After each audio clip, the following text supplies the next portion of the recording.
नमस्कार दोस्तों, आपका स्वागत है शेयर बाजार इनसाइड चैनल पर। चलिए आज के अपडेट की शुरुआत कर लेते हैं। सबसे पहले बात करें तो Hyundai मोटर्स की, तो यहाँ पर भी कंपनी का Q4 का रिजल्ट आया है और कंपनी के शेयर प्राइस में बाजार जब क्लोज हो रहा था तभी ही स्पाइक आया है। यहाँ पर आप देख सकते हैं।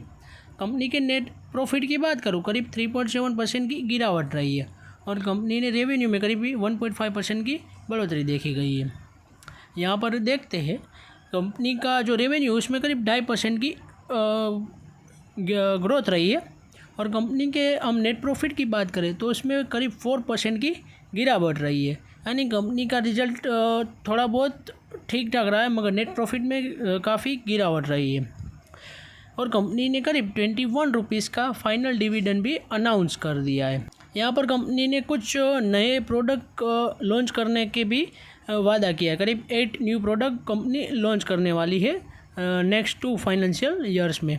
और कंपनी ने कैपेक्स का भी अनाउंसमेंट किया है, यानी कि कंपनी करीब 7,000 करोड़ रुपीज़ का 2026 में अपने इंडिया में कैपेक्स करने वाली है। यानी कि अपनी जो सेल्स बढ़ाने के लिए और अपने जो प्रॉफिटेबिलिटी है उसको मेंटेन करने के लिए वह अपने यहाँ पर कैपेक्स करने वाली है, यानी कि नया खर्चा करने वाली है और कंपनी की कैपेसिटी को बढ़ाने वाली है। यानी कि कंपनी का रिज़ल्ट तो मुझे अच्छा नहीं लगा है, मगर देखते हैं कल के दिन मार्केट में क्या होता है Hyundai मोटर्स के शेयर में। नेक्स्ट बात करूँ भारत एवी इलेक्ट्रॉनिक्स की, तो यह कंपनी काफ़ी सारे सेक्टर में और कई सारी चीज़ें बनाती है। तो यहाँ पर कंपनी की बात करें तो यहाँ देखिए engineering, manufacturing, erection, testing, commissioning and servicing, wide range of product है। यानी कि कई सारे सेक्टर में और कई सारे प्रोडक्ट्स बनाती है। कंपनी ऑयल एंड गैस के साथ, डिफेंस सेक्टर के साथ जुड़ी हुई है। कंपनी रिन्यूअल सेक्टर के साथ जुड़ी हुई है, ट्रांसपोर्टेशन में जुड़ी हुई है। कई सारी इंडस्ट्री को बढ़ावा भी देती है और उसके साथ जुड़ी हुई है और काम भी करती है। और गवर्नमेंट कंट्रोल है, यानी कि PSU कंपनी है, यानी कि सरकार के अंडर आती है। कंपनी डिफेंस सेक्टर की वजह से हम सबों के बीच में जाने जाती है, इसलिए हम सब इसको डिफेंस सेक्टर की किंग कहते हैं। मगर कंपनी कई सारे प्रोडक्ट में काम करती है। यहाँ पर आप देख सकते हैं कि कंपनी ऐसे कई सारे मशीन्स और हेवी इक्विपमेंट बनाती है।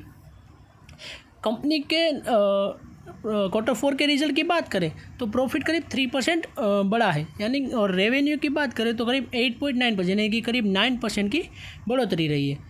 कंपनी का रेवेन्यू पिछले साल था 8,260 करोड़ रुपीज़, जो इस साल हो चुका है 8,993 करोड़ रुपीज़, जो काफ़ी अच्छी बात है।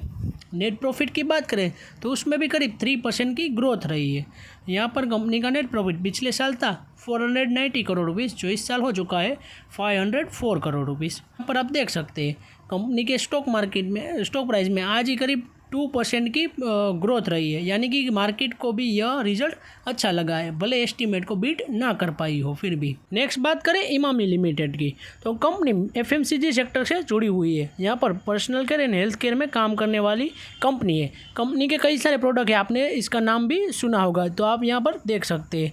बोरोप्लस है, नवरत्ना है, फेयर एंड हैंडसम है, झंडुबाम है, यह कई सारे कंपनी के प्रोडक्ट भी है। यहाँ पर भी आप देख सकते हैं कंपनी की यह सारे प्रोडक्ट है, आपने इन चीज़ को यूज़ भी करते होंगे। कंपनी का Q4 की रिजल्ट की बात करें तो प्रॉफिट करीब 9% बढ़ा है। और रेवेन्यू की बात करें तो उसमें भी करीब 8% की ग्रोथ रही है। कंपनी का रेवेन्यू 891 करोड़ रहा पिछले साल Q4 में, इस साल हो चुका है 963 करोड़, जो एस्टीमेट को भी बीट किया हुआ है। और नेट प्रॉफिट की बात करूँ तो उसमें भी करीब 9% की बढ़ोतरी देखी गई है। पिछले साल कंपनी का नेट प्रॉफिट 149 करोड़ रुपीज़ था, जो इस साल हो चुका है 162 करोड़ रुपीज़। यहाँ पर कंपनी ने अपना एस्टीमेट को बीट नहीं किया हुआ है, फिर भी काफ़ी अच्छा रहा है कंपनी के रिजल्ट। यहाँ पर कंपनी के स्टॉक प्राइस की बात करो तो यहाँ पर भी मार्केट के दौरान ही कंपनी का रिजल्ट आया था और कंपनी के स्टॉक प्राइस में भी आप देख सकते हैं तो यहाँ पर उछाल आया था करीब 0.72% का। नेक्स्ट बात करें धनुका एग्रीटेक लिमिटेड की, तो यहाँ पर कंपनी के स्टॉक प्राइस में आप देख सकते हैं आज करीब 11% की सर्किट लगी हुई, यानी कि काफ़ी अच्छी ग्रोथ रही है कंपनी के स्टॉक प्राइस में। और कंपनी की प्रोडक्ट सेगमेंट की बात करूँ तो यहाँ पर आप देख सकते हैं कंपनी एग्रो केमिकल में काम करने वाली कंपनी है। वह कंपनी हर्बिसाइड, इंसेक्टिसाइड और फंगसाइड जैसे कई सारे प्लांट बेस के लिए कई सारे liquid, dust, powder and granules बनाती है, यानी कि कंपनी खेतीबाड़ी से लगती हुई कंपनी हमें दिखाई दे रही है, एग्रोकेमिकल की है। इसी वजह से यहाँ पर कंपनी के Q4 के रिजल्ट की बात करें तो कंपनी का consolidated year on year basis पर रिजल्ट आ चुका है, जो देख सकते हैं। यहाँ पर कंपनी के रेवेन्यू में करीब 20% की ग्रोथ रही है। जो कंपनी छोटी है इस हिसाब से काफ़ी अच्छी बात है। कंपनी का नेट प्रॉफिट पिछले साल Q4 में था 368 करोड़ रुपीज़, जो इस साल हो चुका है 442 करोड़ रुपीज़। कंपनी का नेट प्रॉफिट की बात करें तो यहाँ पर कंपनी के नेट प्रॉफिट में करीब 28% की ग्रोथ रही है। Q4 में पिछले साल कंपनी का नेट प्रॉफिट था 59 करोड़ रुपीज़, जो इस साल हो चुका है 75.5 करोड़ रुपीज़, फिर से काफ़ी अच्छी बात है।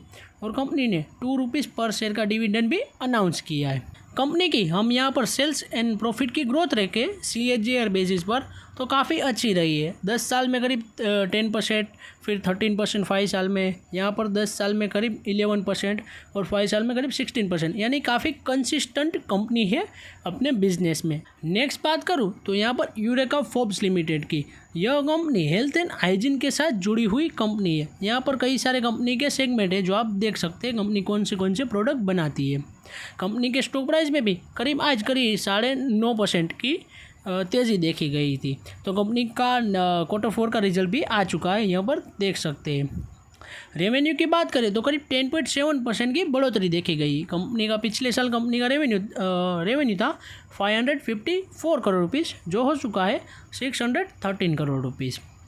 कंपनी के नेट प्रॉफिट की बात करूँ तो उसमें कंपनी का पिछले साल Q4 में नेट प्रॉफिट था 21 करोड़ रुपीज़, जो इस साल हो चुका है Q4 में 49.5 करोड़ रुपीज़। फिर से कंपनी के लिए काफ़ी अच्छी बात है, क्योंकि कंपनी का नेट प्रॉफिट डबल से भी ज़्यादा यानी कि 100% प्लस की ग्रोथ रही है इसी वजह से।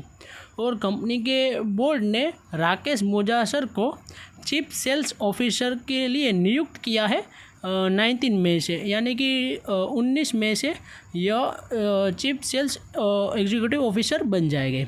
नेक्स्ट बात करें जेन टेक्नोलॉजीज़ की, जो काफ़ी मेरी फेवरेट कंपनी भी है।